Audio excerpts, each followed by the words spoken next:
কখনো এরা মারাত্মক রাগী, কখনো এরা মারাত্মক অ্যাক্টিভ, কখনো এরা ভীষণ জেদি, কখনো এরা অত্যন্ত কর্তব্যপরায়ণ এবং যে কাজটির দায়িত্ব এরা নিয়ে থাকবেন সেই কাজটিকে সম্পূর্ণ করা পর্যন্ত এরা কখনোই থামবেন না। তা সত্ত্বেও কি এমন দুর্বলতা মেষের ক্ষেত্রে রয়েছে যে বেশিরভাগ মেষ রাশি বা লগ্নের মানুষ সেই শিখরে পৌঁছানোর ক্ষেত্রে বাধাপ্রাপ্ত হয়ে থাকেন? মেষের মধ্যে কিন্তু অ্যাগ্রেসিভনেস থাকলেও সেই মেষ রাশি বা লগ্নের মানুষরা সবাইকে আপন করে নিতে পারে। আমি একজন মানুষকে দিয়ে কাজ করাতে চাইছি, আমি একজন মানুষের সঙ্গে কাজ করতে চাইছি, কিন্তু আমি লিডার, তার মধ্যে এই সেন্স অফ লিডারশিপ তার কিন্তু একটা অভাব দেখতে পাওয়া যায়। যে স্থান, যে লেভেল তার অ্যাচিভ করা উচিত ছিল, সেখানে কিন্তু একটা বাধা এটা মেষকে ফেস করতে হয়। মেষ রাশি বা লগ্নের মানুষদের সবচেয়ে বড় দুর্বলতা হলো তাদের ধৈর্যের অভাব। মেষের কিন্তু মুড সুইং করে। মেষ কখন রাগী, কখন হ্যাপি, মেষ অনেকটাই আনপ্রেডিক্টেবল। এই মানুষগুলো তারা যদি জীবনে একটু পরিকল্পনা করতে পারেন, নিজেদের ইমোশন, ইম্পালসিভ বিহেভিয়ারকে একটু নিয়ন্ত্রণ করতে পারেন, তারা অনেক অনেক অনেক ভালো থাকবেন।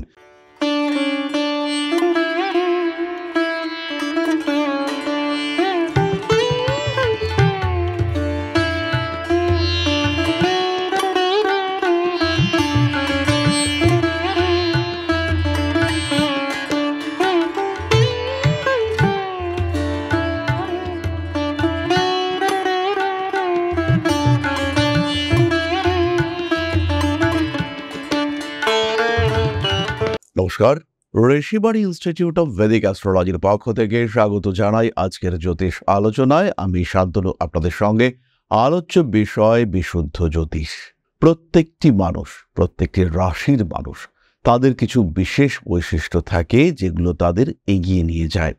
আবার ঠিক সেইভাবেই তাদের কিছু দুর্বলতা থাকে, যে দুর্বলতাগুলি তাদের জীবন থেকে তাদেরকে কিছুটা পিছিয়ে দেয়, তাদের অগ্রগতিকে রুদ্ধ করে দেয়।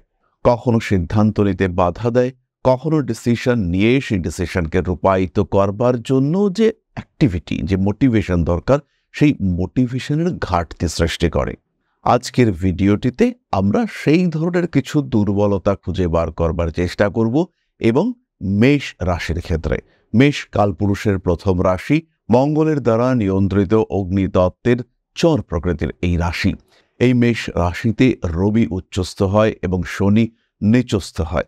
এত পজিটিভিটি এই রাশির মধ্যে থাকা সত্ত্বেও এদের মধ্যে রয়েছে বেশ কিছু দুর্বলতা। কখনো এরা মারাত্মক রাগী, কখনো এরা মারাত্মক অ্যাক্টিভ, কখনো এরা ভীষণ জেদি, কখনো এরা অত্যন্ত কর্তব্যপরায়ণ এবং যে কাজটির দায়িত্ব এরা নিয়ে থাকবেন সেই কাজটিকে সম্পূর্ণ করা পর্যন্ত এরা কখনোই থামবেন না। তা সত্ত্বেও কি এমন দুর্বলতা মেষের ক্ষেত্রে রয়েছে যে বেশিরভাগ মেষ রাশি বা লগ্নের মানুষ সেই শিখরে পৌঁছানোর ক্ষেত্রে বাধাপ্রাপ্ত হয়ে থাকেন?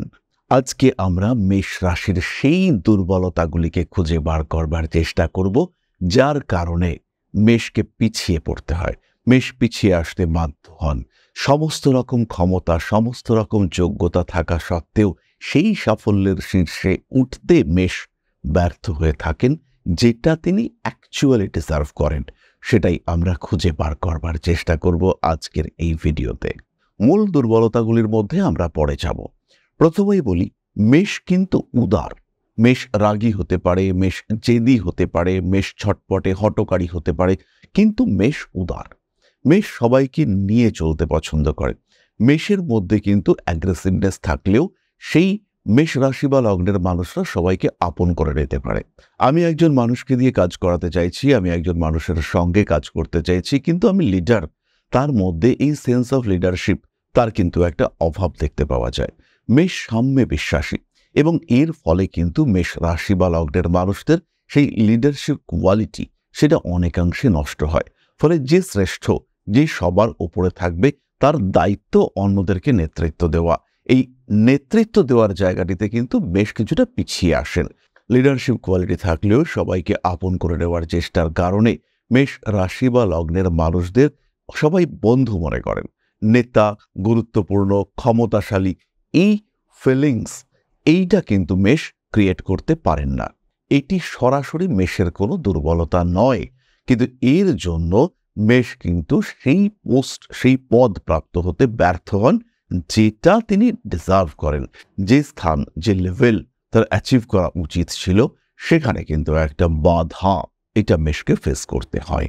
এবার আমরা আলোচনা করব মেষ রাশি বা লগ্নের মানুষদের সবচেয়ে বড় দুর্বলতাগুলিকে। মেষ রাশি বা লগ্নের মানুষদের সবচেয়ে বড় দুর্বলতা হলো তাদের ধৈর্যের অভাব। ইনস্ট্যান্টেনিয়াস ডিসিশন, যা হবে এখনই হবে, পরের কোনো চিন্তাভাবনা আমরা করব না, যেটা করব এখনই করব। ভাবনা চিন্তার দিকে যতটা সম্ভব না গিয়ে ইনস্ট্যান্টেনিয়াস ডিসিশন, হঠকারিতা, চটজলদি সিদ্ধান্ত নেওয়ার প্রবণতা, যা এখন পাচ্ছি সেটাকে নিয়ে খুশি থাকা, ভবিষ্যতের কথা না ভাবা, এইগুলি হলো মেষের সবচেয়ে বড় দুর্বলতার অংশ। ধরা যাক মেষ রাশি বা লগ্নের মানুষ, তার কাছে 3টে চাকরির অফার এসছে এবং সবচেয়ে শেষে যে অফারটা অ্যাক্টিভেটেড হবে সেটা হচ্ছে সবচেয়ে ভালো অফার। কিন্তু এই শেষে অ্যাক্টিভ হওয়া অফারটার জন্য মেষ কিন্তু ওয়েট করতে পারবেন না। মেষ তার আগেই এমন কিছু ডিসিশন নিয়ে নেবেন যাতে হয়তো প্রথম কোম্পানিটাই মেষকে অ্যাকসেপ্ট করতে হলো। অনেক সময় কোম্পানিতে দেখতে পাওয়া যায় 3 বছরের বন্ড নিয়ে চাকরিতে জয়েন করতে হয়। এই ধরনের বন্ড মেষ কিন্তু সিদ্ধান্ত নেওয়ার আগে, সাইন করবার আগে সেকেন্ড টাইম ভাববেন না। স্টক ট্রেডিং করছেন, শেয়ার মার্কেটে ইনভেস্ট করে বসে আছেন মেষ রাশি বা লগ্নের মানুষজন, হঠাৎ করে শেয়ার বাজারে একটু পতন ঘটলো, মেষ অধৈর্য, এই টাকা পড়ে গেল, এক্ষুনি সেল আউট করে দাও। শেয়ার মার্কেট ধীরে ধীরে উঠছে, মেষ দেখলেন সামান্য লাভ হয়েছে, ওয়াও আমার লাভ হয়েছে, এক্ষুনি এটাকে সেল করো, যতটুকু লাভ হয়, পরে যদি না হয়। কিন্তু গ্রাফ উপরের দিকে উঠছে, সেটাকে স্টাডি করবার ধৈর্য সেটা কিন্তু মেষের ক্ষেত্রে নেই। অতি দ্রুত সিদ্ধান্ত নিয়ে সেই সিদ্ধান্তকে কার্যকর করে সিস্টেম থেকে বেরিয়ে আসা এবং তারপরে বেশ দেখলেন এ বাবা কতটা উঠছিল, আমি তার আগেই বিক্রি করে দিলাম, আচ্ছা ঠিক আছে বেশ হয়েছে, বিক্রি করেছি তো করেছি। মেষের কিন্তু এই যে সিদ্ধান্ত ভুল করলেন মেষ, সেখান থেকে পরের দিন যে বেশ তার ধৈর্যকে বাড়াবেন সেটাও কিন্তু মেষ আর বাড়িয়ে উঠতে পারেন না। আমি আজকেই ডিসিশন নেব, আমি এক্ষুনি ডিসিশন নেব, পরে আবার কি কথা, কাল কখনো আসে নাকি, এই সিদ্ধান্তে বিশ্বাসী মেষ এবং এটাই তার সবচেয়ে বড় দুর্বলতা, অর্থাৎ ধৈর্যের অভাব। দ্বিতীয় বিষয়টি হলো মেষের মুড। মেষের কিন্তু মুড সুইং করে। মেষ কখন রাগী, কখন হ্যাপি, মেষ অনেকটাই আনপ্রেডিক্টেবল। মেষের পার্সোনালিটি কখনো ভীষণ হাই, কখনো সে ভীষণ নমনীয়। তার এই যে মুড, কখন তিনি রেগে গেলেন এবং রেগে গেলে তার রাগের কিন্তু কন্ট্রোল নেই, তার রাগ কিন্তু আনকন্ট্রোলড। এই ক্রোধ, তার এই মুড, এর কারণে মেষ বহু অপরচুনিটি মিস করে থাকেন। একটা কাজের সুযোগ এসছে, একটা কাজের খবর এসছে, যে ব্যক্তি এই খবরটি নিয়ে এলেন, যে সুযোগ নিয়ে এলেন মেষের কাছে, মেষ তার কাছে এমন বিহেভ করতে শুরু করলো যে সেই মানুষটি ভাবলেন এই কার কাছে আমি নিয়ে এসেছি, একে দিয়ে হয় আমার কাজটা হবে না, অথবা এই কাজটার জন্য যোগ্য নয়, অথবা এমন একজন মানুষের কাছে আমি কাজটা নিয়ে এসেছি যে এই কাজটার থেকে অনেক হাই লেভেল ডিজার্ভ করে, এই মানুষটাকে দিয়ে আমি এই কাজটা করাবো। সেখান থেকে সেই ভদ্রলোক চলে গেলেন। সেই ভদ্রলোক লজ্জিত হয়ে পড়লেন মেষের পার্সোনালিটির কাছে। এই ঘটনা মেষের সাথে বারবার ঘটে। তৃতীয়ত, মেষ রাশি বা লগ্নের মানুষ তারা ভীষণ ইম্পালসিভ। তাদের মধ্যে চটজলদি সিদ্ধান্ত নেওয়ার মানসিকতা অত্যন্ত বেশি এবং তার সঙ্গে সঙ্গে সেকেন্ড পয়েন্ট যেটা আমরা বললাম সেটা হলো মুড। এটার কারণেও মেষ রং ডিসিশন নিয়ে থাকেন। এটা জীবনে একবার নয়, বহুবার মেষ রং ডিসিশন নিয়ে থাকেন এবং তার এই সিদ্ধান্ত, তার এই ভাবনা, তার কারণে তিনি যে খুব একটা দুশ্চিন্তাগ্রস্ত হয়ে পড়েন তাও কিন্তু নয়। তার এই ভুল সিদ্ধান্তকেই তিনি প্রতিভাত করবার চেষ্টা করেন। তিনি মনে করেন যে আমার এই সিদ্ধান্ত যেটা নিয়েছি এটাকেই প্রুভ করতে হবে, কিন্তু আমি যেটা বলেছি যেটা একবার বলে দিয়েছি সেটা আমি করবই, সেটা আমার হবেই, সেখান থেকে, সেই সিদ্ধান্ত থেকে আমি নড়ব না। ফলে ইম্পালসিভ হওয়ার জন্য মেষ রাশি বা লগ্নের মানুষদের ক্ষেত্রে বহু ভুল সিদ্ধান্ত নিতে দেখতে পাওয়া যায়। আমার পরিচিত একজন মেষ রাশির জাতক, তার একদিন মাথা গরম হয়েছে এবং তিনি তার খুব ভালো মাল্টিন্যাশনাল কোম্পানিতে চাকরি এক কথায় ছেড়ে দিয়েছেন এবং রেজিগনেশন তিনি যখন দিয়েছেন, মানুষ একটা কাগজ জমা দেয়, তিনি তার যে অফিসিয়াল বস তার মুখের উপরে রেজিগনেশনের পেপারটা এইভাবে ছুড়ে দিয়ে এসেছেন এবং এই কারণে তার হাত থেকে পরবর্তীকালের সমস্ত সুযোগ সেটা বেরিয়ে গেছে এবং বর্তমানে সেই জাতকের অবস্থা যথেষ্ট শোচনীয়। কিন্তু তা সত্ত্বেও তার মধ্যে সেই গিল্টি ফিলিংস সেটা কিন্তু একবারও নেই যে আমি ভুল করেছি। তিনি কষ্টে রাজি, কিন্তু ভুল স্বীকারে কখনোই রাজি নয়। চতুর্থত, মেষ রাশি বা লগ্নের মানুষরা তারা কিন্তু অ্যাগ্রেসিভ হয়ে পড়েন। কারণে অকারণে দ্রুত অ্যাগ্রেসিভ হয়ে যাওয়ার মেন্টালিটি তাদেরকে ইমোশনালি উইক করে ফেলে। ইমোশনালি উইক হয়ে যাওয়ার কারণে তারা সঠিক সিদ্ধান্ত গ্রহণে অক্ষম হয়ে পড়েন। এই সঠিক সিদ্ধান্ত গ্রহণের অক্ষমতার কারণে মেষকে জীবনে পিছিয়ে আসতে হয়। মেষ সমস্যায় পড়েন। দুজন মানুষের মধ্যে যখন জাজমেন্টাল হতে হয়, সেক্ষেত্রেও মেষের এই অ্যাগ্রেসিভ বিহেভিয়ার ভীষণ সমস্যা সৃষ্টি করে। সেই ক্ষেত্রেও বহু সময় মেষ কিন্তু ভুল সিদ্ধান্ত নিয়ে থাকেন, এবং যখন যখন মেষ এই ভুল সিদ্ধান্ত নিয়ে থাকেন, তখন কিন্তু মেষের ঘনিষ্ঠ ব্যক্তিবর্গ তারা ভীষণ কষ্ট পেয়ে থাকেন। বহু সময় আমরা এটাও দেখতে পেয়েছি যে মেষ রাশি বা লগ্নের মানুষজন ভুল সিদ্ধান্ত তো নিয়েইছেন, কখনো কখনো আমরা এটাও দেখতে পাই ইম্পালসিভ বিহেভিয়ারের জন্য মেষ রাশি বা লগ্নের মানুষরা তো ভুল সিদ্ধান্ত নিয়েই থাকেন, এবং এই ভুল সিদ্ধান্ত নেওয়ার কারণে ঘরের লোক, কাছের লোক, আপনজন তারা বঞ্চিত হয় এবং বাইরের মানুষরা তারা সুবিধাপ্রাপ্ত হয়। মেষ কিন্তু একেবারেই পক্ষপাতিত্ব শূন্য, কিন্তু যেখানে পক্ষপাতের প্রয়োজনীয়তা রয়েছে, যেখানে কোনো একজন মানুষকে আপন করে নেওয়ার প্রয়োজনীয়তা সৃষ্টি হয়েছে, সেই ক্ষেত্রে মেষ কিন্তু অনেকটাই ব্যর্থ। সেই ক্ষেত্রে মেষ কিন্তু সমস্যাগ্রস্ত। মেষ অস্থির। এই অস্থিরতা মেষকে বহু বহু সুযোগ থেকে ব্যর্থ করে তোলে। কোনো একটা জায়গায় মেষ ইন্টারভিউ দিতে গিয়েছেন, ইন্টারভিউ শুরু হতে দেরি হচ্ছে, মেষ কিন্তু অপেক্ষা করতে চাইবেন না। মেষ সেখান থেকে দ্রুত বেরিয়ে যে আমি কেন অপেক্ষা করব, তোমার সঠিক টাইমে কেন তুমি ইন্টারভিউ নেবে না, এখান থেকে মেষ বেরিয়ে আসবে। কিছুক্ষণ পরেই ইন্টারভিউ শুরু হবে। মেষ প্রতিযোগিতার আগেই পিছিয়ে এসেছে, ওয়াকওভার দিয়ে দিয়েছে। এই ঘটনা মেষের জীবনে বারবার ঘটতে দেখতে পাওয়া যায়। পঞ্চমত, মেষ রাশি বা লগ্নের মানুষদেরকে উত্ত্যক্ত করা, তাদেরকে রাগিয়ে দেওয়া এবং তাদেরকে ভুল পথে পরিচালিত করা, এই প্রত্যেকটা বিষয় কিন্তু ভীষণ সহজ। ইম্পালসিভ মেষ রাশি বা লগ্নের মানুষদেরকে ইউজ করা, এটাও কিন্তু খুব সহজ। আশেপাশের মানুষরা মেষকে ইউজ করেন। মেষ যখন সিদ্ধান্ত নিয়ে ফেলে, সেই সিদ্ধান্ত থেকে মেষ কিন্তু সরে আসে না, এবং সেই সিদ্ধান্ত যদি মেষকে একবার নেওয়ানো যায়, তাহলে কিন্তু তাকে দিয়ে সামনের অনেক কাজ করিয়ে নেওয়া যেতে পারে। বহু অফিস, বহু কর্মক্ষেত্রে আমরা দেখতে পাই যে সমস্ত অ্যাটেনশন, সমস্ত নেগেটিভ অ্যাটেনশন মেষ রাশি বা লগ্নের একজন জাতকের ওপরে ন্যস্ত করা থাকে। আমি আমার নিজের অভিজ্ঞতা থেকে একটা এক্সাম্পল শেয়ার করব। একটা অফিস, সেখানে বহু মানুষ রয়েছেন, বহু ভুল করেন, কিন্তু প্রতিবাদ করেন মেষ রাশি বা লগ্নের একজন মানুষ।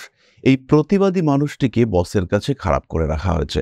সেই প্রতিবাদী মানুষটা যথেষ্ট গুণ থাকা সত্ত্বেও বস তাকে দেখতে পারেন না, এবং যাই সমস্যা, যাই দোষ হোক না কেন, বাকিদের কিন্তু তিনি ইগনোর করে দেন, এবং সেই সুযোগে বাকিরা যথেষ্ট অন্যায় করে চলেছেন এবং সমস্ত দোষ শুধুমাত্র ওই মানুষটির উপরে চাপানো হচ্ছে। মেষ রাশি বা লগ্নের মানুষটি তাকে ইউজ করে বাকিরা সবাই কম বেশি সুযোগ নিচ্ছেন, অন্যায় করছেন। তাদের একটা দায়িত্ব, দৈনন্দিন দায়িত্ব, ওই এক্স মানুষটি, মেষ রাশি মেষ লগ্নের সেই এক্স, তার বদনাম করা। তাতে বস কিছুটা খুশি, এবং এই বদনামটুকু করে তারা কিন্তু পার পেয়ে যাচ্ছেন। আর বস ভাবছেন যে ওই মানুষটাকে শায়েস্তা করবার জন্য এদেরকে আমার হাতে রাখা প্রয়োজন। ফলে আলটিমেটলি সিস্টেমের ক্ষতি হচ্ছে, এবং মেষ রাশি বা লগ্নের মানুষটি তিনি তার সেই ইম্পালসিভ বিহেভিয়ারের জন্য সেই শত্রুতা, সেই বিষয়টিকে কন্টিনিউয়াসলি ধরে চলেছেন। সুতরাং মেষ রাশি বা লগ্নের মানুষদের এই যে নেগেটিভিটিগুলি, এগুলিকে কিছুটা যদি কন্ট্রোল করা যায়, কিছুটা যদি পরিকল্পনা মাফিক জীবন কাটানো যায়, তাহলে কিন্তু মেষ অনেক ভালো থাকবেন। মেষের জীবনের 80% সমস্যা সেগুলো কেটে যাবে। মেষের যে ইমোশন, কষ্ট, মেষ কষ্ট পান, এই ক্ষেত্রগুলিতে মেষ নিজেকে পরিবর্তন করতে পারেন না, তাই মেষ কষ্ট পান এবং ভীষণ কষ্ট পান। মেষ কিন্তু প্রচণ্ড ইমোশনাল, কিন্তু তার ইমোশন প্রকাশের ক্ষমতা নেই। মেষ মনে করেন যে আমার এই ইমোশন প্রকাশের অধিকারও নেই। আমি সবসময় একটা কঠিন, একটা রিজিড ব্যক্তিত্বের বহিঃপ্রকাশ ঘটাবো। আমার মধ্যে সবসময় থাকবে একটা পক্ষপাতিত্বহীনতার প্রকাশ। আমি তো মেষ, আমি শ্রেষ্ঠ, কিন্তু আমার মধ্যে সেই শ্রেষ্ঠত্বের প্রকাশ আমি কখনোই ঘটাবো না। কেন ঘটাবো? আমি সবাইকে নিয়ে চলবো। এই সমস্ত ভাবনা চিন্তায় বিশ্বাসী মেষ রাশি বা লগ্নের মানুষরা তাদের ভেতরের দুঃখের পাহাড়কে গোপন করে রাখেন। এই মানুষগুলো তারা যদি জীবনে একটু পরিকল্পনা করতে পারেন, নিজেদের ইমোশন, ইম্পালসিভ বিহেভিয়ারকে একটু নিয়ন্ত্রণ করতে পারেন, তারা অনেক অনেক অনেক ভালো থাকবেন। তারা ভীষণভাবে সুখ এবং জীবনের আনন্দকে উপলব্ধি করতে পারবেন। মনে রাখতে হবে, যারা জ্যোতিষকে ভালোবাসেন, যারা জ্যোতিষ শিখতে চাইছেন, তাদের জন্য এক এবং একমাত্র গন্তব্য Rishibani institute of Vedic astrology. Online অফলাইনে জ্যোতিষ শিক্ষায় নিজেকে পারদর্শী করে তুলবার জন্য আজই অ্যাডমিশন নিতে হবে ঋষিবাণী ইনস্টিটিউট অফ ভেদিক অ্যাস্ট্রোলজিতে। সরাসরি কল করুন আমাদের কন্ট্যাক্ট নাম্বারে, সরাসরি যুক্ত হন ঋষিবাণীর সাথে, সরাসরি আত্মস্থ করুন জ্যোতিষের মূল হৃদস্পন্দন। তাহলে এবার আমরা চলে আসব আলোচনার পরবর্তী পর্যায়ে, অর্থাৎ আপনাদের প্রশ্নে জ্যোতিষের উত্তর। তবে তার আগেই ছোট্ট একটি বিষয় আপনাদের সঙ্গে শেয়ার করতে চাইব। পরম ব্রহ্ম মিলন মঠ ও সেবাশ্রম অধ্যাত্ম, সেবা এবং প্রকৃতি পূজনে সম্পূর্ণ নিয়োজিত একটি সংস্থা। সম্পূর্ণ স্বেচ্ছাসেবী এবং সমাজ কল্যাণমূলক এই সংস্থা আমরা এগিয়ে চলেছি মানুষের পাশে দাঁড়ানোর লক্ষ্যে। এই প্রসঙ্গে দীর্ঘদিন ধরেই আমরা বিভিন্ন এলাকায় বেশ কিছু কাজ করে আসছি।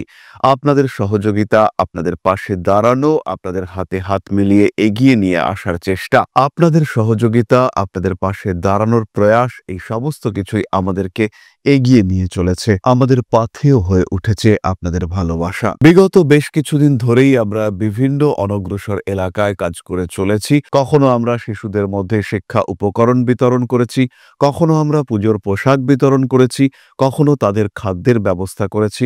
আমরা কন্টিনিউয়াসলি তাদের পড়াশোনার জন্য 2টি ফ্রি কোচিং সেন্টার শুরু করেছি। তাদের মধ্যে ক্রিয়েটিভ অ্যাক্টিভিটিগুলিকে জাগ্রত করবার জন্য সম্পূর্ণ বিনামূল্য একটি নৃত্য শিক্ষা প্রশিক্ষণের ব্যবস্থা, সেটা আমরা করতে সক্ষম হয়েছি। এবং এই প্রত্যেকটি পদক্ষেপেই আমরা পেয়েছি আপনাদের সঙ্গ, আমরা পেয়েছি আপনাদের সহযোগিতা, আমরা পেয়েছি আপনাদের ভালোবাসা। আমরা শীতকালে কম্বল বিতরণ করেছি, আমরা মায়েদের মধ্যে খাদ্য উপকরণ, পুষ্টি উপকরণ বিতরণ করেছি, আমরা বিতরণ করেছি ডেঙ্গুর সময় প্রচুর মশারি। এই প্রত্যেকটি কাজেই আপনারা ছিলেন আমাদের পাশে। বর্তমানে মানুষের ভালোবাসায় আমরা ধীরে ধীরে আরেকটু বড় হয়ে উঠছি। এই অবস্থায় বর্তমান পরিস্থিতিতে এই কাজগুলিকে আরো এগিয়ে নিয়ে যাওয়ার জন্য, সুষ্ঠুভাবে করবার জন্য প্রয়োজন একটি পরিকাঠামো। তাই আমরা চিন্তা ভাবনা করছি একটি আশ্রম ফরমেশনের, এবং এর জন্য প্রয়োজন জমি, এর জন্য প্রয়োজন পরিকাঠামো। তাই যারা আমাদের সাবস্ক্রাইবার রয়েছেন, যারা আমাদের ভিউয়ার রয়েছেন, যারা আমাদের ফলোয়ার রয়েছেন,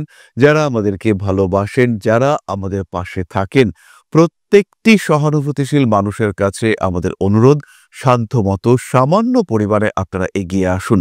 বিন্দু বিন্দুতে সম্পূর্ণ হবে সিন্ধুর গঠন, তৈরি হবে পরম ব্রহ্ম মিলন মঠ ও সেবাশ্রমের পরিকাঠামো। তাই যারা বিভিন্ন সময় বিভিন্ন অবস্থায় মানুষের পাশে গিয়ে দাঁড়ান, যারা প্রকৃতিকে ভালোবাসেন, যারা জীবনকে এগিয়ে নিয়ে যাওয়ার পথে অন্যকে সাহায্য করতে পছন্দ করেন, সেরকম প্রত্যেকটি মানুষের কাছে আমাদের সাধারণ অনুরোধ, আমাদের এই মহৎ উদ্দেশ্যকে সফল করে তুলবার জন্য যতটুকু সম্ভব, যতটুকু সাধ্য, অবশ্যই এগিয়ে আসুন, বাড়িয়ে দিন সামান্য সহযোগিতার হাত। অধ্যাত্ম, সেবা এবং প্রকৃতি পূজনের এই মহান কর্মে, মহান ব্রতে ব্রতী হয়েছি আমরা। আমাদের সঙ্গে হাতে হাত মিলিয়ে আপনারাও যতটুকু সম্ভব এগিয়ে আসুন। সবার প্রচেষ্টায় এই বিরাট কর্মযজ্ঞ সাফল্যমণ্ডিত হবে। সবাইকে জানাই অগ্রিম ধন্যবাদ। আমরা জানি আপনাদের সহযোগিতা আমরা পাবো। বেশ কিছুদিন ধরেই বহু মানুষ আমাদেরকে সাহায্য করে চলেছেন, কারণ আমাদের ইন্ডিভিজুয়াল সামর্থ্য অতি ক্ষুদ্র, তার মাধ্যমে এই মহৎ কার্যগুলিকে সম্পূর্ণ করা সম্ভব নয়। তাই প্রত্যেকের ছোট্ট ছোট্ট সহযোগিতার হাত আমাদেরকে এগিয়ে নিয়ে চলেছে। আমরা এগিয়ে চলেছি সাফল্যের লক্ষ্যে। আপনাদের ভালোবাসা এভাবেই আমাদের পাশে থাক, আমরা সফল হবই। তাহলে এবার আমরা চলে আসব আপনাদের প্রশ্ন প্রসঙ্গে। প্রশ্ন করেছেন Mousumi Haldar, date of birth 3/11/1991, 11:50 PM, Sunday, Kolkata. আমি গভর্নমেন্ট সার্ভিসের জন্য চেষ্টা করছি, লাস্টে যে কেটে যাচ্ছে, আমার কি কোনো সার্ভিস পাওয়ার চান্স আছে? মৌসুমী, তোমার কর্কট লগ্ন এবং কন্যা রাশি, জন্মকুণ্ডলিতে দ্বিতীয় পতি রবি মঙ্গল যুক্ত হয়ে অবস্থান করে রয়েছে এবং দেবগুরু বৃহস্পতি তিনি অবস্থান করে রয়েছেন দ্বিতীয়। এই ক্ষেত্রে সরাসরি ষষ্ঠ দশম সংযোগ হওয়ার কারণে এবং দশমপতি মঙ্গল তিনি রবি যুক্ত হওয়ার কারণে, ক্লোজ কনজাংশন হওয়ার কারণে সরকারি চাকরি তুমি পাবেই। কিন্তু রবি নিচস্থ হওয়া এবং সপ্তমভাবে বলবান শনির অবস্থানের কারণে বিষয়গুলির ক্ষেত্রে ডিলে হচ্ছে। নিশ্চিন্তে নির্ভাবনায় থাকা যায়, জীবনে উন্নতি আসছে, ডেভেলপমেন্ট হচ্ছে। সরকারি চাকরির পরীক্ষা থেকে নিজেকে দূরে সরিয়ে নেওয়ার অবস্থা এখনও তৈরি হয়নি, আর একটু খাটা যেতে পারে। তাহলে আজকের আলোচনা আমরা আর দীর্ঘায়িত করব না। সবাই সুস্থ থাকুন, ভালো থাকুন। মা শ্রী শ্রী আদিশক্তির আশীর্বাদ বর্ষিত হোক আপনাদের উপর, সমৃদ্ধ আরও সমৃদ্ধ হয়ে উঠুক আমাদের প্রত্যেকের জীবন। জয় মা আদিশক্তি। নমস্কার।